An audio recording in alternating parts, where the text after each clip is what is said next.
The 1980s were a wild time for the then Victorian Football League. National expansion got underway in 1982 when South Melbourne moved north to Sydney, while the inclusion of the Brisbane Bears and Perth's West Coast Eagles in 1987 pushed the league to new corners of the country. For the first time in 62 years, the 12-team VFL had a new look.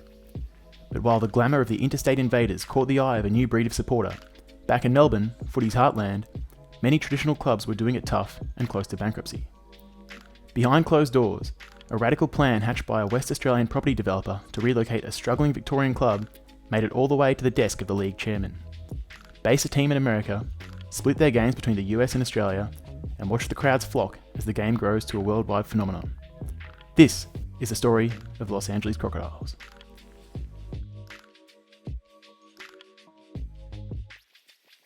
The year is 1987.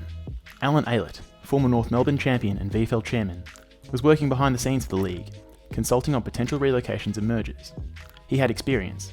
Aylett was a key figure in South Melbourne's move to Sydney ahead of the 1982 season, and his marketing and promotional nous helped the league flourish throughout his tenure at the top. But many Victorian clubs were now in dire financial straits, and so Aylett was quietly tasked with finding a solution. He visited Perth property tycoon Errol Marin, a retail developer and executive of Claremont Football Club, and asked whether he could mastermind a plan to relocate one of 6 Victorian clubs to Canberra. Marin had bigger dreams. Months later, Aylett was presented with, strongly backed, a proposal for a VFL team in Los Angeles.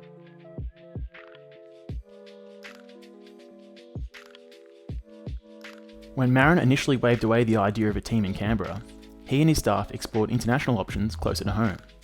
New Zealand, Singapore, China, and Japan were all considered as potential relocation options for a Melbourne club. But only the United States had the broad appeal to which Marin believed his plan would truly work. Australian culture was a fascinating novelty to Americans in the 1980s, and with his new team, Marin knew the perfect way to capitalise on it. Paul Hogan was inescapable on TV. Crocodile Dundee was the highest grossing non-American film at the US box office ever, and Aussie Rules Football had a cult late-night following on ESPN. The Los Angeles Crocodiles would, according to Marin's proposal, allow Americans to instantly identify with Australia and arouse their interest to inquire further. The club would retain its original colours, but redesign the Guernseys to appeal to a new market. The Australiana theme would be reinforced off-field, with players encouraged to wear Akubra hats and other stereotypical items of clothing. The squad would initially be made up of players based in Melbourne who had grown up with the game, with a preference to younger, single players, so that relocation would be less disruptive to a family. But the proposal had a view to making the club self-sufficient within half a decade. 20 players would be employed by the Crocodiles to start up a training camp for American prospects and promote the game in LA. This would coincide with the introduction of a local Aussie Rules League featuring 2 All-American teams, with scope to grow. Eventually, Marin's ambitious goal was that the Crocodiles would be made up of predominantly American players after just 5 seasons. This wasn't seen as an unrealistic goal, as it worked on the presumption that Aussie rules as a sport would boom across America as soon as the club was established, and as such, there would be a large enough talent pool to draw from by that time.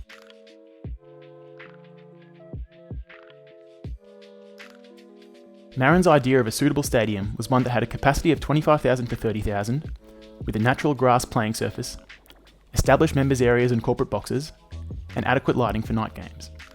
As matches would be played during the hot LA summer, nighttime starts were preferred for more temperate playing conditions. No specific venues are mentioned, but Marin was in conversation with local universities and councils to find appropriate grounds. Marin was banking on an average of 20,000 fans attending each match in the first season, but predicted this would quickly rise.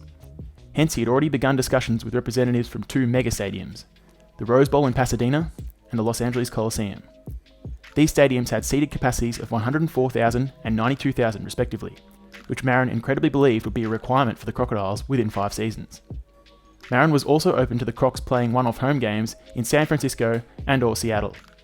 When back in Australia playing away games, the team would train and locate its headquarters at its previous suburban home ground.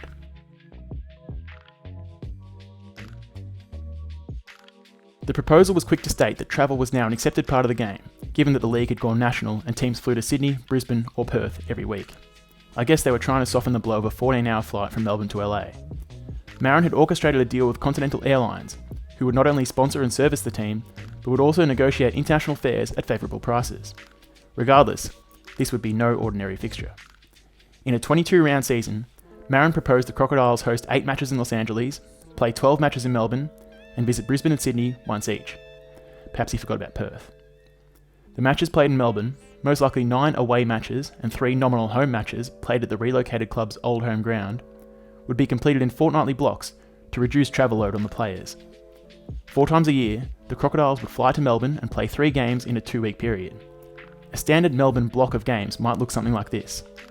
The first game on a long weekend Monday, the second on a typical Saturday afternoon, and the third on a Friday night. They'd then return to LA, play a couple of Saturday night home games in succession, and then fly back to Australia and do it all again.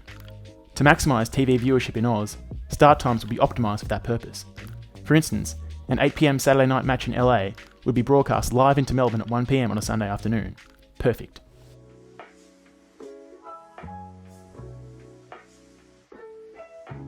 The goal of introducing the Crocodiles was not only to cement the sport within America and make Aussie rules truly international, but also to rescue a struggling Melbourne club from bankruptcy. By agreeing to relocate to LA, the club would have their debts wiped, local membership retained, and be offered a fresh start in front of potentially millions of eyeballs. A detailed financial analysis is provided in the proposal that gives an itemised breakdown of the club's potential income and outgoing costs.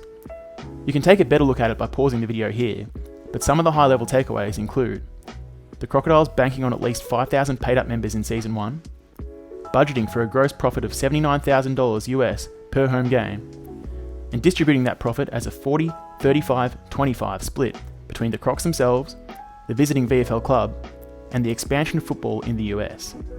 Between this philanthropy and the vision of operating a fully functional Aussie Rules League in LA, one can genuinely appreciate that this proposal was about more than just lining the pockets of the board members. There was a want to expand the game as a whole. Speaking of the board, this sort of info isn't as exciting, but basically, it would have consisted of 7 members, 2 from the existing relocated Melbourne club, 2 from LA, 2 from Marin Property Group, and Errol Marin himself as chairman with casting vote. Marin appeared so confident in the likelihood of the Crocodiles' bid being accepted that he had already opened up an office space on the Avenue of the Stars in Beverly Hills, LA. The Crocs would request an increase to the salary cap due to the higher cost of living in the US, a large slice of the TV broadcast rights pie, and reciprocal membership with the local gridiron or baseball club. In return, any prize money won would be invested directly back into the education of Aussie Rules football in America.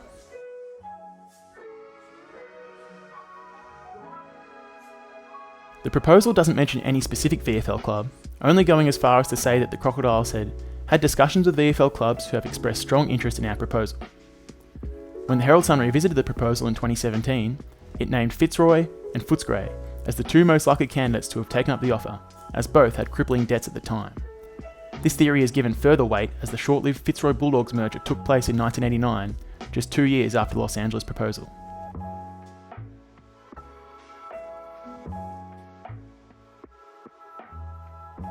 Marin wished for the relocated Melbourne team to be playing in Los Angeles for the start of the 1988 VFL season. This was a quick turnaround, but entirely feasible according to Marin, who would later recall, "We put quite a few things in place to make it realistic, and if they, the VFL, had pressed the button, we would have had infrastructure in place to jump on straight away." Marin was ready to announce the proposal at a press conference in mid-September 1987, with the backing of an enthusiastic ALET. However, League Chairman Ross Oakley requested he hold off until after the grand final, so as not to take the focus off the big couple of weeks of footy still left to be played that season. Unfortunately for Marin, whispers of the proposal started to leak to the media, much to the horror of Oakley, and this may have contributed to the head honcho going cold on the idea. Marin eventually announced the multi-million-dollar proposal on the Wednesday after the grand final, but Oakley promptly knocked the idea on the head just as quickly, and the only remnant is a note in the league's minutes for their October 1987 board meeting, where it was unanimously rejected.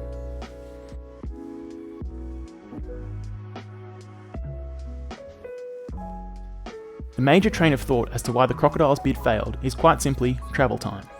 The AFL have barely committed to the idea of playing just 1 game overseas, let alone basing an entire team there. Yes, there have been exhibition matches, pre-season matches, and St Kilda's brief foray into New Zealand, but jet lag and travel hangovers have always been raised as excuses for their non-continuation. The Eagles and Dockers have to travel up to 8 hours every second week as a part of the national competition. For the Crocodiles, you would have tripled that, and then added on a little more. Australian footy just wasn't ready for that yet, and probably still isn't. In the Herald Sun's 2017 retrospective, Marin says that it was the bailout money eventually provided by the VFL to the struggling Melbourne clubs that took the pressure off any potential relocations or mergers. Syndicates behind the Brisbane Bears and West Coast Eagles paid $8 million in licence fees to join the competition, and this was distributed to the poorer teams. Marin was confident that Aylett, in his consulting, had the backing of the VFL to seriously consider his proposal, but lamented that it was just a little bit big for them. Oakley supported the travel theory as its major downfall, but also a lack of star power and recognisability. Sure, the Crocodiles was a catchy name, but it wasn't going to be Paul Hogan running out on the field and kicking goals. You've got the problem of, who the hell are these Australian rules footballers in this massive town? Oakley said in 2017. To be noticed in a market like that, you'd have to have an American billionaire who's prepared to say, I love this game and I'm going to throw money at it.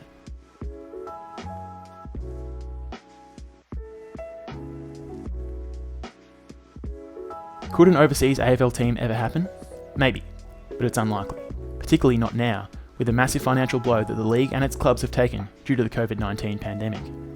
But even before this year, any talk of expansion was still only about new markets like Tasmania and the Northern Territory, or additional teams in cities such as Brisbane, Sydney and Perth. There is also the issue of Australian rules football still being an insular sport, only recognised in the international mainstream on rare occasions. The key players in the Crocodiles proposal, unsurprisingly, share an opposing view. Aylett told the Herald Sun in 2017 that he thought it was a bold idea and it's still a bold idea, while Marin said that for somebody to pick up a team and run on our concept would be the way to go. These days, they are bringing Americans to Australia to play AFL football. We plan to introduce it and build it up and recruit a few local people, Marin said. It wasn't a lot different to what happened in Sydney or Brisbane. They built it up and did a good job, and we were going to do the same. While AFL footy in Los Angeles may now be consigned to a footnote on the minutes of a board meeting, it's worthwhile remembering the giant proposal that made it all the way from a Perth property tycoon to the desk of the league chairman.